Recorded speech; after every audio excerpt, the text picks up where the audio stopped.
dukoraniye ngaha kubera la tronso shanike Gatumba hariya ku mupaka nakindi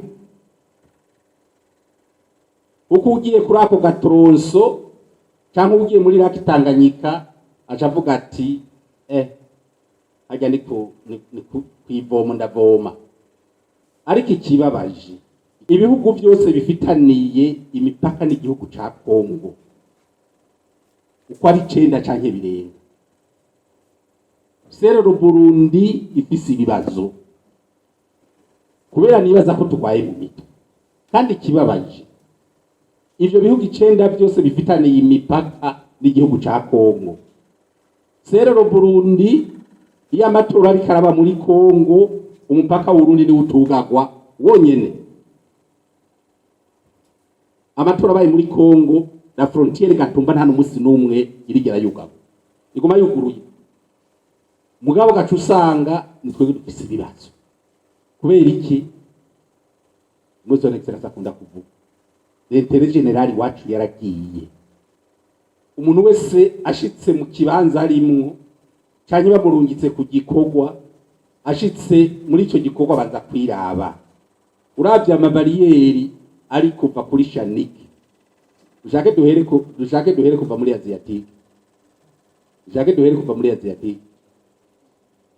gushika mu Gatumba nyekasumba amabariyeri kuva kuri Gare du Nord gushika Ikobero.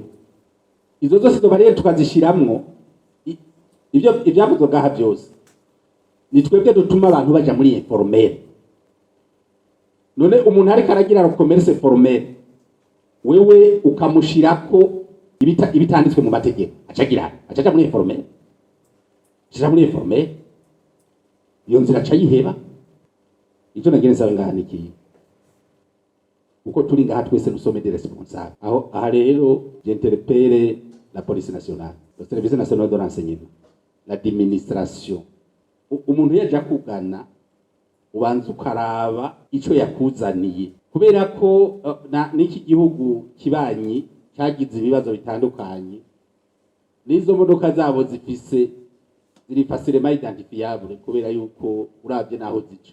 Bagenzi bacu b'abapolisi bayikubise ijisho bavuga bati ego ajya ni sawa rama, kandi nibaza ko baca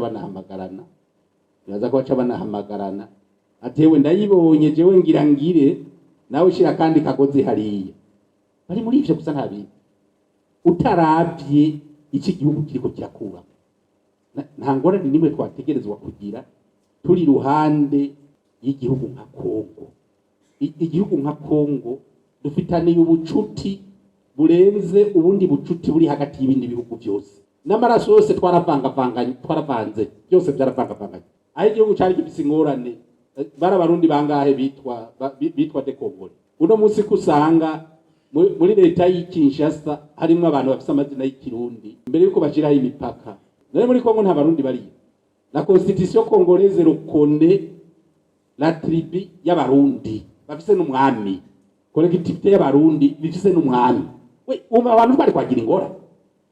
Ndabasabe rero ibibazo bihari byose tubivuga atana kimwe duciye ku ruhande.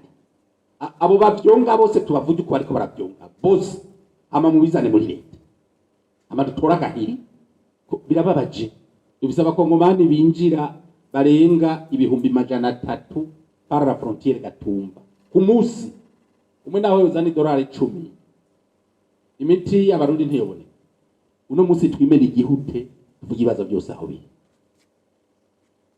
Nuwo muzamuri kubona vuga nahazo bari ngaha mu muvuge ati service yawe bikora uku ari ingorane.